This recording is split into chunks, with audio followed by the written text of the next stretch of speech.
وہ growth level چاہیے تھا تو اگلے انتخابات میں جانے کے لیے. اور اس بات سے کون مطلب ذی شعور آدمی ڈس ایگری کر سکتا ہے کہ جب ان سے حکومت لی گئی یا ووٹ آف نو کانفیڈنس کے ذریعے پی ڈی ایم کی جماعتیں حکومت میں آئیں تو اس وقت معاشی معاملات تو بہت خراب تھے, اور اسی لیے عمران خان صاحب خود اس چیز کو ایگری کرتے تھے کہ جناب میں تو لوگوں میں جانے کے قابل نہ رہتا اگر ایسے ہی چلتے رہتے. تو اب انہیں ایک وے آف ایگزٹ یعنی کہ ان کو نکلنے کا راستہ مل گیا, پھر لوگوں کی سمپتھی حاصل ہو گئی. اور میرے جیسے بڑے نکمے صحافی, خیر میرے جیسے تو بالکل بھی نہیں ہے, میں نکما صحافی ہوں, لیکن بہت ہی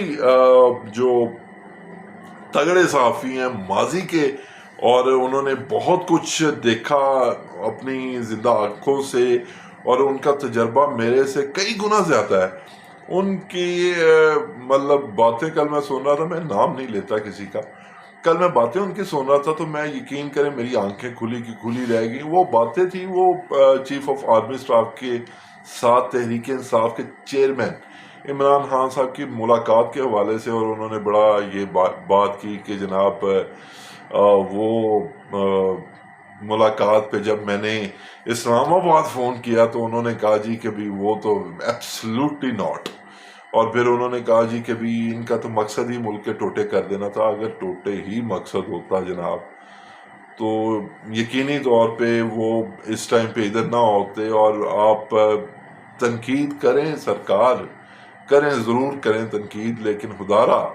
ایسی تنقید نہ کریں کہ مطلب کسی کو, اب دیکھیں نا یہ مسئلہ جیسے پاکستان میں ہر کسی کو یہ ثابت کرنا پڑتا ہے کہ میں ایک اچھا مسلمان ہوں یا نہیں ہوں, ویسے ہی یہ بھی ثابت کرنا پڑتا ہے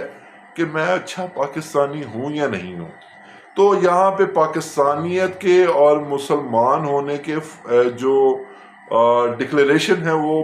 معذرت کے ساتھ لینے پڑتے ہیں. تو بات یہ ہے کہ ایک ان کی بات سے مجھے یقینی طور پہ اتفاق ہے, اور وہ یہ کہ آنے والا ہفتہ جو کہ یقیناً میرا خیال میں 2 اگست سے شروع ہو رہا ہے, تو وہ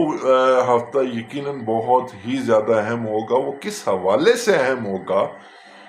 وہ اس حوالے سے اہم ہوگا جناب کہ پاکستان کی جو موجودہ گورنمنٹ ہے اس نے اب ہینڈ اوور کرنی ہے چیزیں کیئر ٹیکر سیٹ اپ کو, تو اس حوالے سے بھی اہم ہوگا. اور پھر انہوں نے کہا جی کہ بھی ایک خاتون گوگی کا نام لیا انہوں نے, اور کہا جی کہ بھی انہوں نے یو ایس اے سے لکھ کے دے دیا کہ یہی چیزیں ہیں, اور ایویڈنس فراہم کر دی ہیں خان صاحب کے حوالے سے. تو خیر یہ ان کی اپنی اطلاعات ہوں گی, میری تو نہیں ہے. اور یقینی طور پہ جب ایسے معاملات ہوتے ہیں تو کچھ جب یہ سنیریو چل رہا ہوتا ہے کہ کسی کی مطلب کریڈیبلٹی افیکٹ ہوتی ہے, تو یقینی طور پہ معاملات جو ہیں وہ دوسری ڈگر پہ چل پڑتے ہیں. تو ایسا کرنے سے احتیاط کرنی چاہیے. چونکہ میں تو ٹگے کا صحافی نہیں ہوں, وہ تو ہے نا, ان کی کریڈیبلٹی پہ جو ہے وہ انگلیاں اٹھ سکتی ہیں. تو بات یہ ہے جناب کہ اگلے ہفتے میں یقینی طور پہ اونٹ کسی کروٹ میں ضرور بیٹھے گا. اور دوسری بات یہ کہ ان کے بقول کے بھی بڑی مشکل سے کچھ چند ایک ووٹ لے پائیں گے, اور بڑی ہی مشکل سے انہیں کینڈیڈیٹس ملیں گے. تو خیر اس بات سے تو یقینی طور پہ میں اطلاع کر سکتا ہوں, اور وہ اس لیے کر سکتا ہوں کہ آج سے 1.5 سال پہلے حکومت وفاق میں بیٹھی حکومت کا ایک چیئرمین اگر پارٹی کے لیے لوگ اکٹھے نہیں کر سکتا تو یقینی طور پہ اس میں دوسری جانب سے بہت زیادہ کوئی پریشر ہوگا, یا لوگوں کو جو ہے وہ اس سے طرف آنے سے روکا جاتا ہوگا یا روکا جائے گا. اور پھر انہی کے مطابق اگر میں یہ کہوں کہ اگر ایسا کچھ ہوا تو پھر اگر تحریک انصاف کو فائنلی انالیسس کریں تو کہیں پہ بھی اپنا کوئی وزیر نہیں لا پائیں گے, اور کہیں پہ بھی ہاتھ نشستیں نہیں لے پائیں گے، اور یہ بات یقینی طور پہ فی الوقت آج کے دن یعنی کہ 28 جولائی 2023 کو میں بڑی ذمہ داری سے یہ بات کر سکتا ہوں کہ اگر یہ سیاستدانوں کے معاملات آپس میں سیٹل نہ ہوئے تو ہوگا یہی کہ جو بھی اب کیئر ٹیکر سیٹ اپ آئے گا اس کی مطلب بائسنس پہ اب اس سے اردو میں کیا کہہ سکتے ہیں کہ ان کی جو کریڈیبلٹی ہے یا ان کا جو مطلب کسی کی سائیڈ نہ لینے والا معاملہ ہے اس پہ یقینی طور پہ سوالات اٹھ سکتے ہیں. اور اگر ایسے ہی ہوتا ہے کہ تحریک انصاف کو کینڈیڈیٹس نہیں ملتے یا تحریک انصاف کسی بھی جگہ سے مطلب وہ اپنی گورنمنٹ یعنی کہ 4 صوبوں میں بیسیکلی پنجاب، سندھ، خیبر پختونخوا، بلوچستان،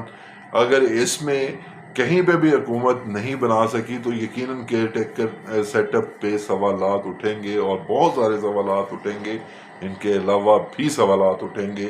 اور امید ابھی یہی کی جا رہی ہے کہ ایسا ہی ہونے والا ہے. دیکھیے آگے جو اگلا ہفتہ ہے اس میں چیزیں بہت زیادہ اور مزید کلیئر ہو جائیں گی، عمران خان صاحب کی حراست کے حوالے سے بھی، تحریک انصاف کی ایگزسٹنس کے حوالے سے بھی. تو اگلا ہفتہ یقینی طور پہ جیسے ان کے مطابق اہم ہے میرے مطابق بھی اہم ہے. دیکھتے ہیں اگلے ہفتے میں کیا ہوگا. اس حوالے سے جو بھی اپڈیٹ آتی رہی آپ کے ساتھ ضرور شیئر کریں گے. احمد ریاض بلوچ کو فی الوقت کے لیے دیجیے اجازت. اللہ نگہبان.